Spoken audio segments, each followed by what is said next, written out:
Today, acts of terror the world over spread chaos and loss of life. Shadowy organizations work to undermine the freedom and well-being of people in developed and developing nations. After September 11, 2001, United States military, in particular the United States Special Operations Command, SOCOM, has taken a more active role in counterterrorism efforts, especially in Afghanistan and other countries known for harboring and supporting terrorist organizations. SOCOM operates under a set of guidelines known as the 5 Truths. Truth 1. Humans are more important than hardware. Truth 2. Quality is better than quantity. Truth 3. Special Operations Forces cannot be mass-produced. Truth 4. Competent Special Operations Forces cannot be created after emergencies occur. Truth 5. Most special operations require non-SOF assistance. The second truth, quality is better than quantity, means in essence that a small number of people, carefully selected, well-trained and well-led, are preferable to larger numbers of troops, some of whom may not be up to the task. This is as true today as United States Special Forces combat Al-Qaeda, ISIS, and other terrorist factions, as it was when an act of terrorism ignites World War I on June 28, 1914. Mr. Mayor, I come here on a visit, and I am greeted with bombs. It is outrageous. In June of 1914, under the order of Austria-Hungary's Emperor Franz Joseph, Archduke Franz Ferdinand observes military maneuvers in Bosnia, afterward planning to visit Sarajevo with his wife, Sophie. The Archduke plans to dedicate the opening of a new state museum in the Bosnian capital. Ferdinand is a proponent for the combining of Serbian lands with the current Kingdom of Austria-Hungary and is perceived as a threat by some Serbians. Assassins, aligned with Serbia's Black Hand movement, a secret military society with aims to liberate Austro-Hungarian South Slavs and unify Serb territories, first make an attempt on Ferdinand's life at 10:10 a.m. on June 28, 1914.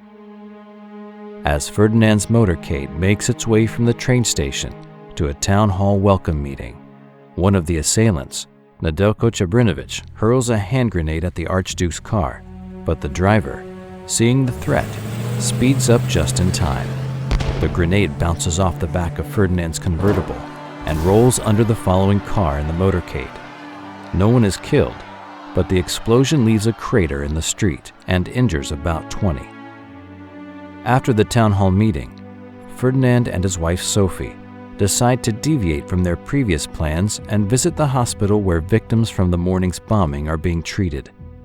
On their way, the driver makes a wrong turn, and as he turns the vehicle around, Gavrilo Princip, another of the assassins, steps forward and fires 2 shots into the car, killing Ferdinand and Sophie. The resulting tumult in Europe is then called the Great War. Later, it will be called World War I. The United States will not officially enter the war until 1917, but in 1916, Dr. Edmund Gross, an American physician, and Norman Prince, 2 expatriates already working with the French military and Air Corps, respectively, worked together to form the Lafayette Escadrille, a unit of American volunteer airmen fighting for the French. The hope is to persuade the American military away from the position of neutrality they had adopted. The response was overwhelming. The Lafayette Escadrille received so many applications that a second unit was created, the Lafayette Air Corps, with an estimated 300 American volunteers. The spirit which pervades them is something above the spirit of adventure that draws many to war. It is the spirit of a man who has found an inspiring duty toward the advancement of liberty and humanity, and is glad and proud to contribute what he can. The United States shifts towards intervention as news of atrocities committed by Germany, especially the sinking of the Lusitania, become known. With the close of the Great War, many thought the immense conflict was the war to end all wars. Sadly, 22 years after the Paris Peace Conference, the world will once again find itself at war.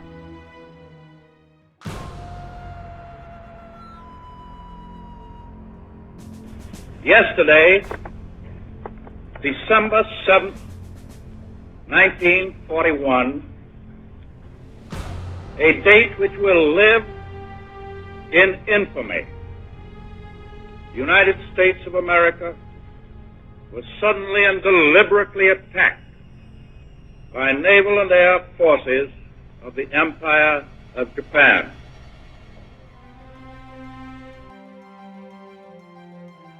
The facts of yesterday and today speak for themselves. The people of the United States have already formed their opinions and well understand the implications to the very life and safety of our nation. As Commander-in-Chief of the Army and Navy, I have directed that all measures be taken for our defense, but always will our whole nation remember the character of the onslaught against us. No matter how long it may take us to overcome this premeditated invasion, the American people in their righteous might will win through to absolute victory.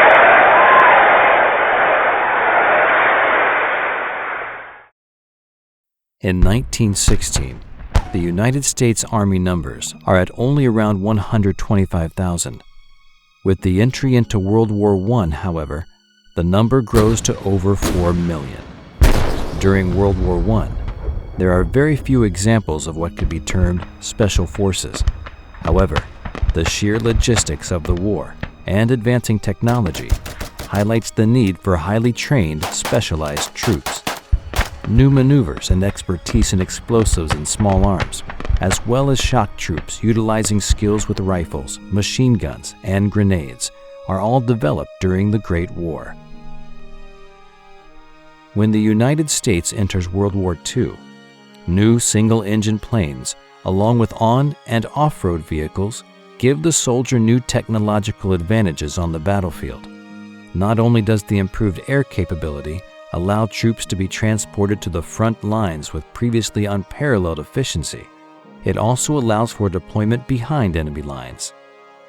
The soldier dropped in enemy territory will require highly specialized training to simply survive, much less bring success in battle.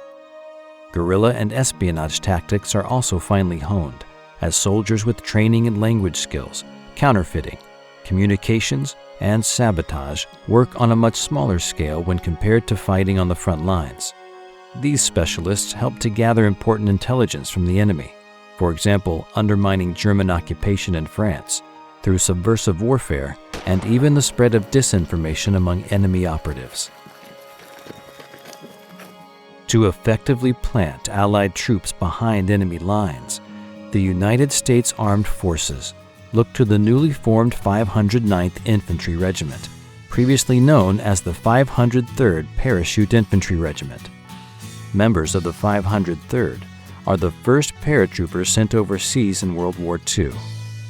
Under the command of Lieutenant Colonel Edson Duncan Raff, the unit is attached to the British 1st Airborne Division in order to properly train in tactical jumps, night maneuvers, and speed marching.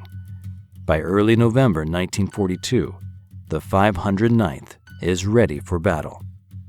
Operation Torch, the British-American invasion of North Africa, becomes not only the first joint Allied operation of World War II, but the first major airborne assault carried out by the United States.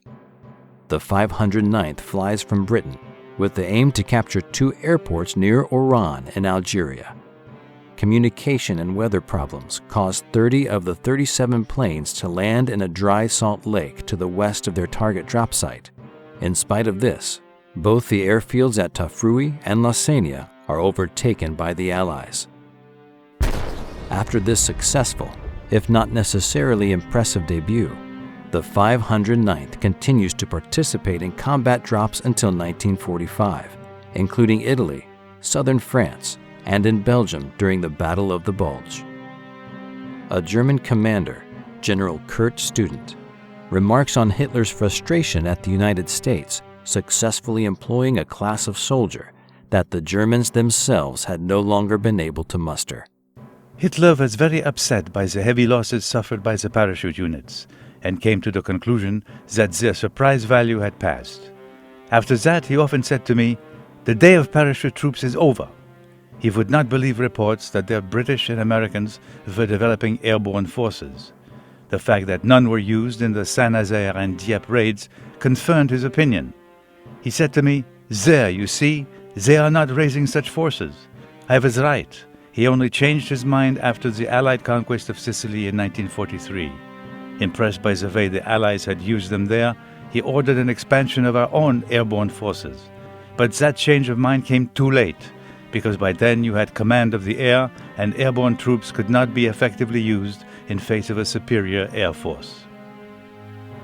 The quality, and perhaps the unconventionality of the training, serves the Airborne 509th Infantry Unit well, and soon, unconventional or non-traditional training will be put to use by soldiers on land.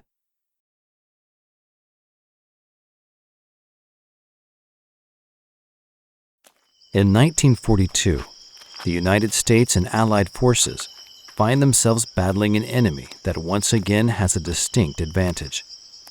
German and Japanese troops are fighting on their home, or at least familiar surroundings.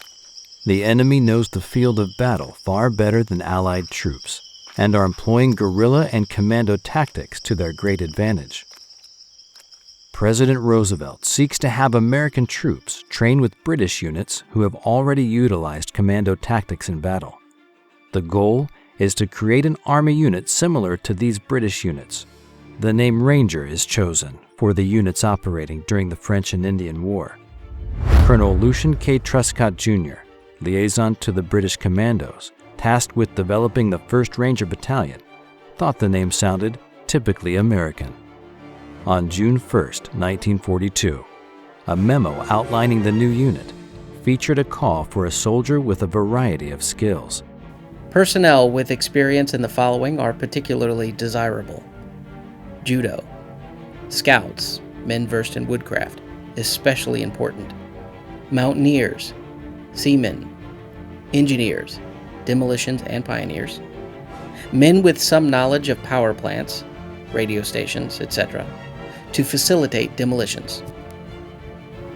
It is truly the beginning of the institutionalization of the irregulars.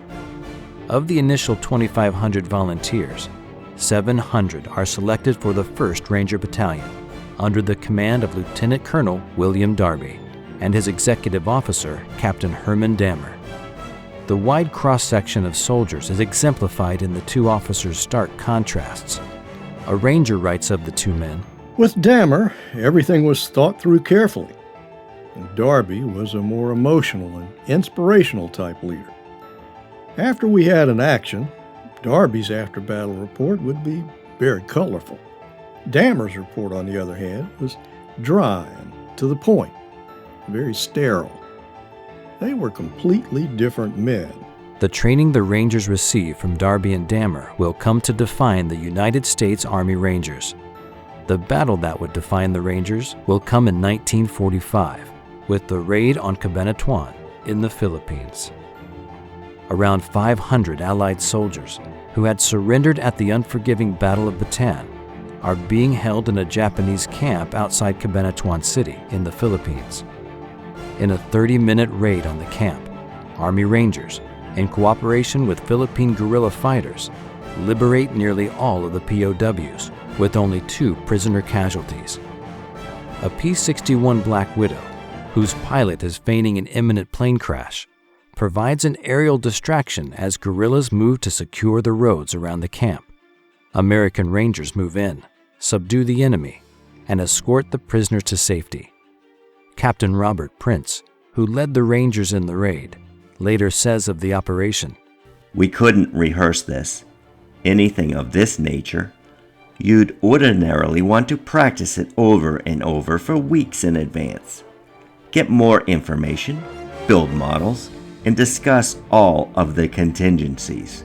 Work out all of the kinks. We didn't have time for any of that. It was now or not." The superior soldier and the unconventional training they receive make the 1st Ranger Battalion and their success on the battlefield a shining example of truth number 2, quality over quantity. In the summer of 1942, a passenger train with all of its windows painted black arrives in Helena, Montana, carrying American and Canadian soldiers. Many of the soldiers are still unaware of their destination due to the blacked-out windows and the supreme secrecy of their assignment. Earlier in July, recruitment letters are posted to all Army units on the Pacific Coast and into the southwestern United States.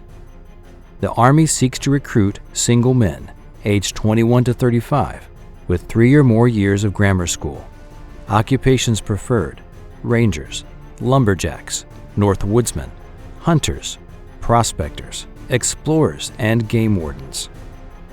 Devised by English journalist Geoffrey Pike, the 1st Special Service Force grows from an initial idea to create an elite military unit, trained to fight in harsh winter conditions behind enemy lines. A tracked vehicle is even commissioned for use by the unit, which will later become the M29 Weasel. The plans for Project Plow, an operation intended to parachute Allied commandos into the Norwegian mountains for covert operations against the Germans and the establishment of a base behind enemy lines, are initially criticized by Lieutenant Colonel Robert T. Frederick. Frederick took issue with the small and outnumbered unit size, as well as logistical issues concerning removal of these troops after action.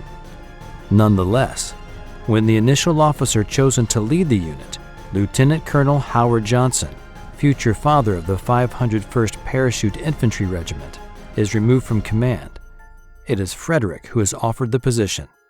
Frederick accepts. The troops begin training in August 1942 at Helena, Montana. Their training comes in 3 phases over the next 12 months. First, from August to October, parachuting, weapons and demolitions usage, small unit tactics and physical training.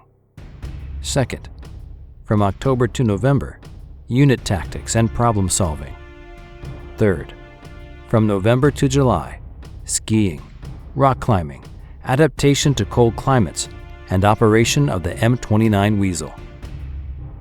The Canadian and American soldiers form a cohesive bond throughout their physically and mentally demanding training, assuaging earlier fears that soldiers from the 2 countries would not get along. While plans for Project Plow are scrapped, the newly formed 1st Special Service Force established their deadly effectiveness in the Aleutian Islands and Italy in 1943. There are legends of the force's tactics striking fear into the hearts of their German adversaries. A journal, reportedly belonging to a soldier in Goering's division, left behind in Anzio, contains some lines cryptically describing the 1st Special Service Force. The black devils are all around us every time we come into the line. We never hear them come. Whether or not this is true, or a legend born of boastful soldiers, the 1st Special Service Force soon adopts the nickname the Devil's Brigade. After serving tenaciously in Italy and France, the unit is decorated with the French Croix de Guerre with silver gilt star and the Distinguished Unit Citation for Extraordinary Heroism. On December 5, 1944, the 1st Special Service Force is disbanded at Menton on the southeastern coast of France, the site of the force's most hard-won capture just 3 months earlier. In 1983, the members of the 1st Special Service Force are awarded the Special Forces tab, given to many of the World War II-era special units considered to be the inspiration for the modern special forces. Mr. Johnson stated that the Navajo is the only tribe in the United States that has not been infested with German students during the past 20 years. These Germans, studying the various tribal dialects under the guise of art students, anthropologists, etc., have undoubtedly attained a good working knowledge of all tribal dialects except Navajo. For this reason, the Navajo is the only tribe available offering complete security for the type of work under consideration.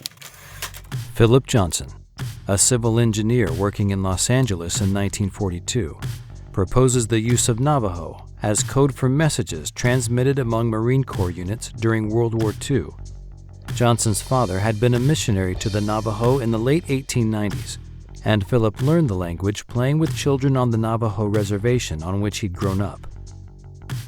While German spies had posed as students to learn many other Native American languages, in 1942, it is thought that fewer than 30 non-Navajo in the world had full comprehension of the language. After successful tests and demonstrations, in May 1942, 29 Navajo recruits are assembled and tasked with developing the Navajo code for use in marine communication in the theater of World War II. Soon, 300 more Navajo are recruited, trained, and deployed with Marine units in the Pacific. These highly specialized skills serve the Navajo soldier and their fellow soldiers and battalions very well. During the Battle of Iwo Jima, Major Howard Connor, 5th Marine Division Signal Officer, employs 6 code talkers working day and night. During the first 2 days of battle, the 6 soldiers send, receive, and translate over 800 messages without a single mistake. The crucial, secure communications provided by the Navajo code talkers give the Marines a decided edge in battle. Connor later remarks, "Were it not for the Navajos, the Marines would never have taken Iwo Jima." The code remains unbroken long after World War II. In fact, many Navajo code talkers are unrecognized publicly until the early 1990s due to the essential confidentiality of the code and its continuing utilization by the Marines. They were all good soldiers. They got along with everybody, which was essential to being a scout.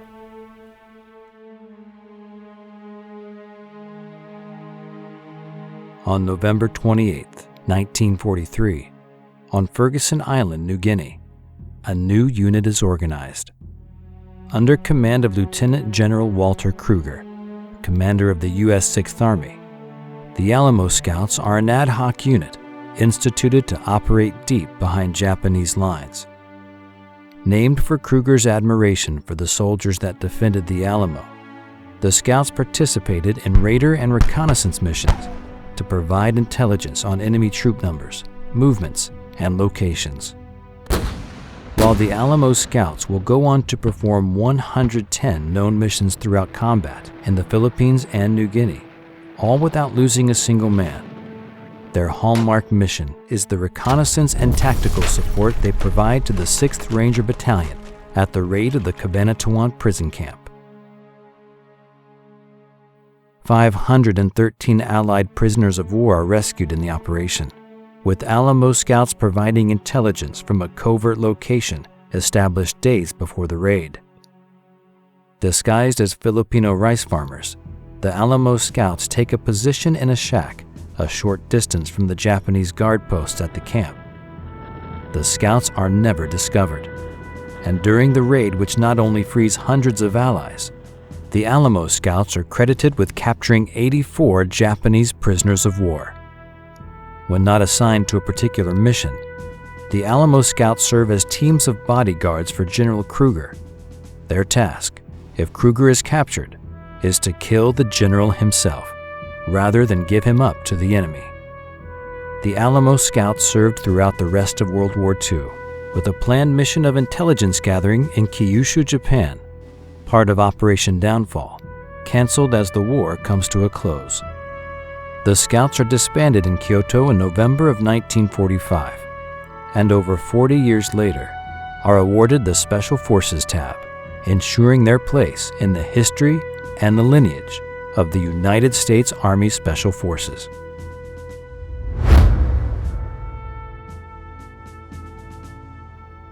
Inspired by the British Commandos, President Franklin Roosevelt seeks to create a similar unit and deigns that the United States Marine Corps will be a perfect incubator for such a unit.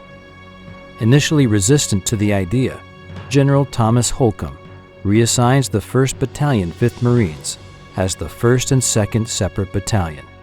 The term Marine is sufficient to indicate a man ready for duty at any time, and the injection of a special name such as Commando would be undesirable and superfluous. Nonetheless, the units are requested for missions in the Pacific by Admiral Chester Nimitz, and the 1st and 2nd Raider Battalions are put into action for raids on Japanese-held islands in February 1942. The hand-picked volunteers are given access to top Marine Corps equipment and assets, and while the 1st Raider Battalion trains under Lieutenant Colonel Merritt Red Mike Edson under more traditional Marine Corps protocol, the 2nd Raiders, in training with Lieutenant Colonel Evans Carlson, takes a more unconventional approach. A friend of President Roosevelt and his son James, Carlson had served in China during the early to mid-1930s and has actually adopted training methods from the communists. Introducing the Chinese phrase gung-ho to his Marines as a motivational motto, Carlson commanded with little regard of distinction between enlisted men and officers, preferring egalitarian and team-based decision-making. Even ignoring typical organization, Carlson formed 6 rifle companies of 2 platoons each, with 3-man fire teams as its core unit. The Raiders operate mainly in the Pacific, initially a part of the Guadalcanal campaign, aiding the Marines in scoring a defensive victory against the Japanese on September 13th and 14th, 1942, while defending British and Allied commanders at Solomon Island. Carlson's 2nd Raider Battalion even raided by submarine in actions on Macon Island in August 1942. Even before the end of World War II, the life of the Marine Raider program didn't seem long. With an array of splintered, specialized units drawing manpower, the Marines absorbed many of the Raiders into the Marine Corps proper. In 1944, the 1st Marine Raiders become the 4th Marine Regiment, and Carlson's 2nd Raiders become the Regimental Weapons Company. Though the Raiders only see action for 2 years, 8 of its members are awarded with the Medal of Honor. Over 60 years after the Raiders' formation, in 2014, the Marine Special Operations Regiment, a part of the U.S. Marine Corps Special Operations Command, is renamed the Marine Raider Regiment to honor the soldiers that fought in its original iteration and to continue the legacy of the expertly trained Marine.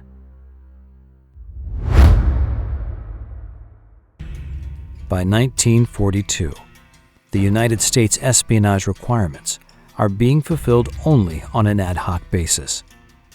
The Army and the Navy each have their own code-breaking departments, and the FBI monitors domestic security and anti-espionage operations.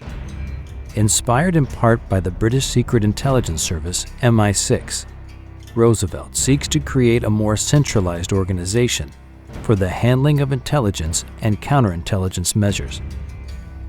A predecessor to the Central Intelligence Agency, Roosevelt issues a presidential military order establishing the Office of Strategic Services, June 13, 1942.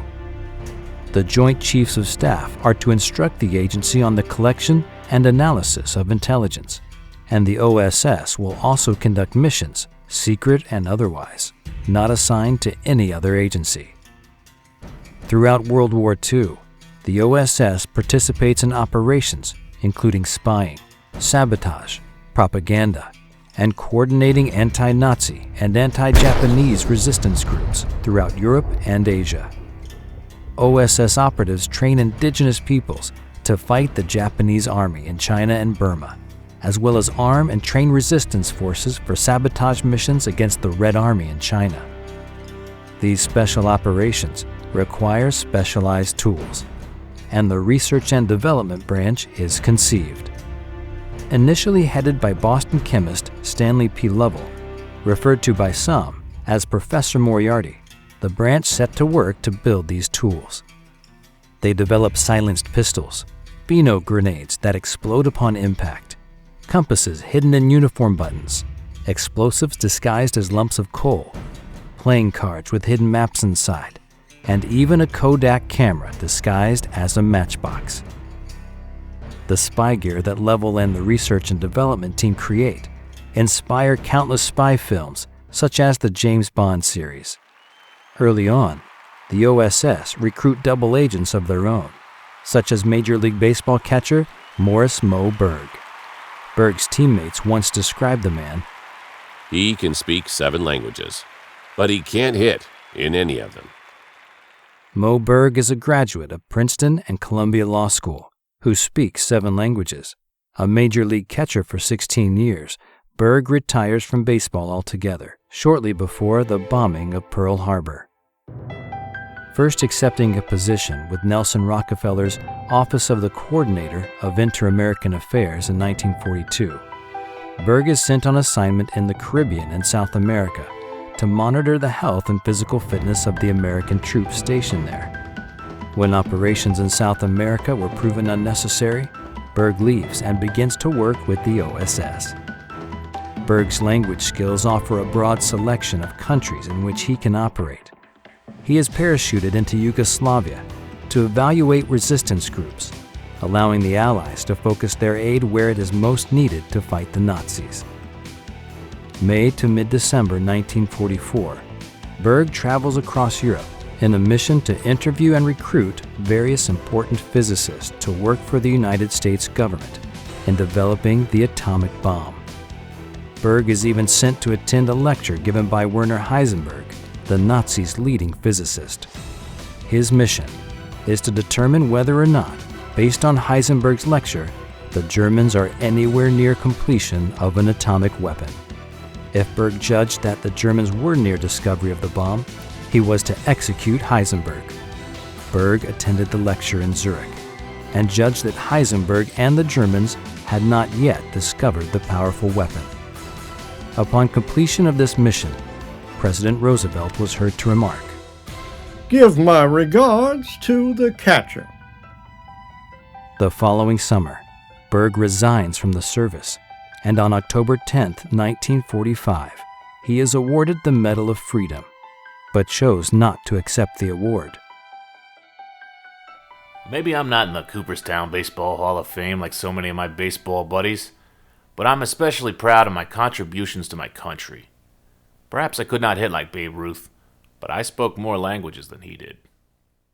Berg and countless other operatives blaze a trail that leads to the creation and development of the Central Intelligence Agency. The highly trained operatives of the CIA still exemplify the second truth of the Special Forces Code: quality over quantity. When the United States Armed Forces enters Korea in 1950, the 1st Provisional Marine Brigade holds the line at the Battle of Pusan. The battle marks the debut of Marine helicopters in combat, with Marine Observation Squadron 6 flying the HO-3S-1 helicopter. At the Battle of Incheon, General Douglas MacArthur calls on the ground and air forces of the Marines to make an amphibious landing. The operation is a success, and U.S. and UN forces are able to devastate the North Korean lines and send the enemy forces into retreat near the Yalu River. During the Korean War, former guerrilla commander Lieutenant Colonel Russell W. Volkman and other World War II veterans of commando action in the Philippines worked to establish a manual for unconventional warfare and employ the tactics in the current conflict. This manual, titled The Organization and Conduct of Guerrilla Warfare, sets down many of the lessons learned during the irregular and unusual units and operations developed during the Second World War, and anticipates the integration of new technologies and tactics. The great dependence of a modern war machine upon industrial and economic production makes it increasingly vulnerable to attacks directed at these supporting factors and vital lines of communications. A future war, waged with highly mobile forces and supported by scientific and mechanical means of tremendous destructive potential, will lead to dispersion of forces, fluid battlefronts, and widespread isolated actions, a setting that is ideal for guerrilla warfare in its broadest aspects. In spite of technical developments, man remains the most important element to use against a modern war machine and its essential supporting resources. Guerrilla warfare, using traditional principles as well as new methods and means, will play an increasingly important role in modern warfare. The next 4 years are going to be difficult and challenging years for us all. The election may have been a close one, but I think that there is general agreement by all of our citizens that a supreme national effort will be needed in the years ahead to move this country safely through the 1960s.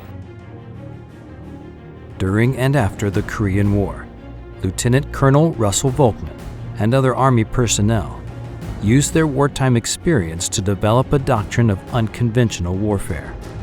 These guidelines are traced not only through the Korean War, but also from earlier units, such as the Alamo Scouts and Philippine guerrillas during World War II, even drawing inspiration from as far back as the tactics used by Francis Marion, the Swamp Fox, during the American Revolution.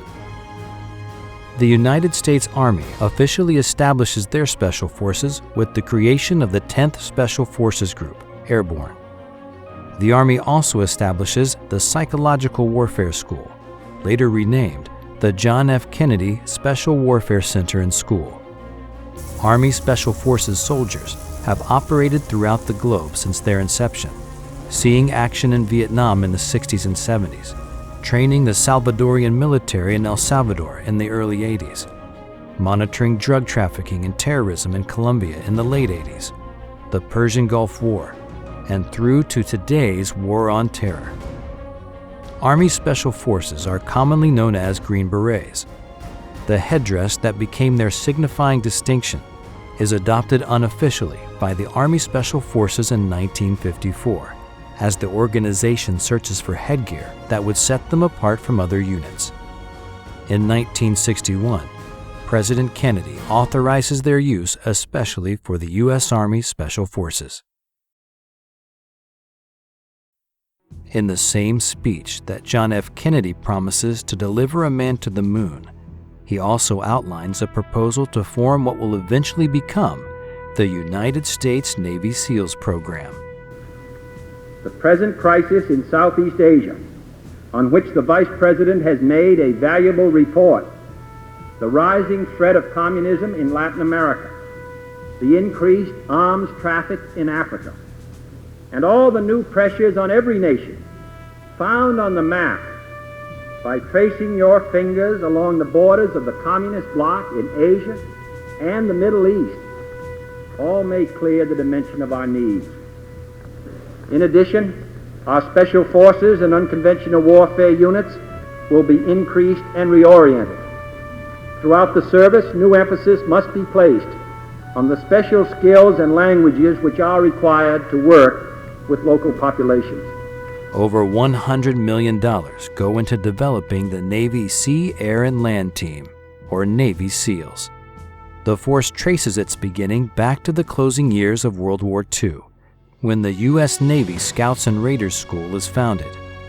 Graduates of the program, including the father of Naval Special Warfare, Phil H. Bucklew, provide amphibious support in the landings at Sicily, Normandy, and southern France during the war. With Kennedy's call for a development of a new kind of naval unit in 1961, one that will engage in combat diving, demolitions, and guerrilla and anti-guerrilla tactics, 2 teams of SEALs are established, one on each coast of the United States.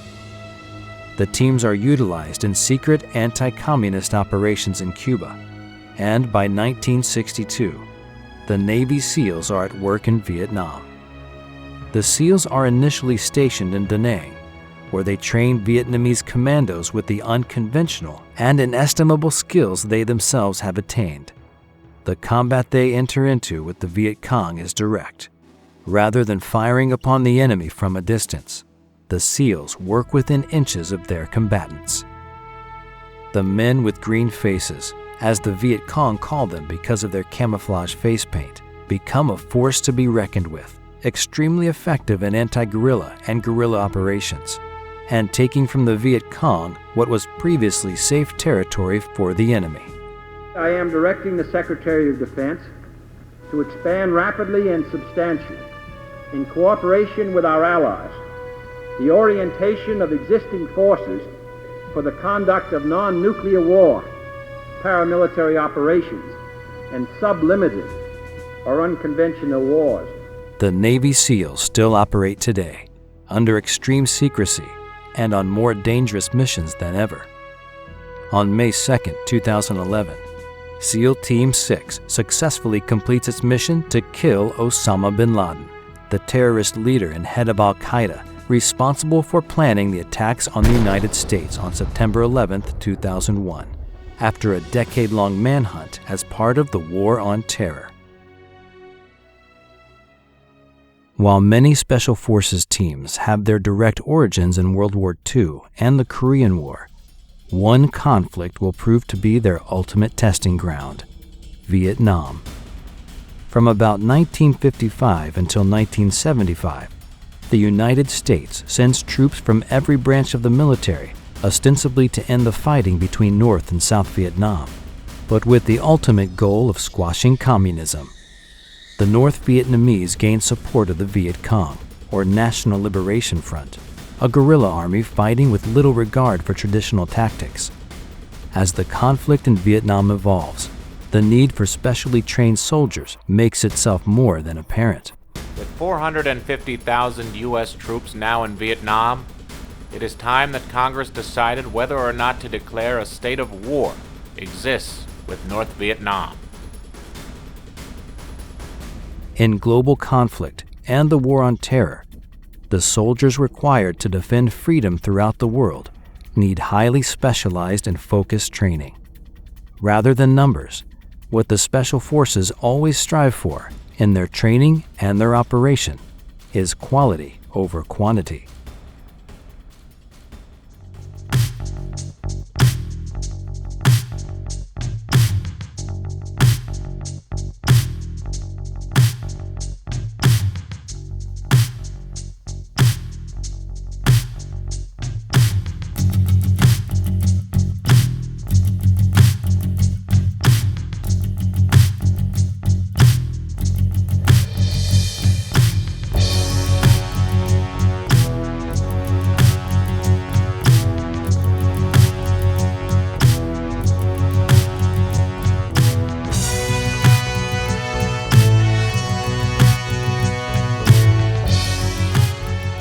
Thanks for watching. If you'd like to help us produce more compelling historical content like this, please like, comment below, and share this video with fellow history buffs. And of course, be sure to subscribe to help keep history happening.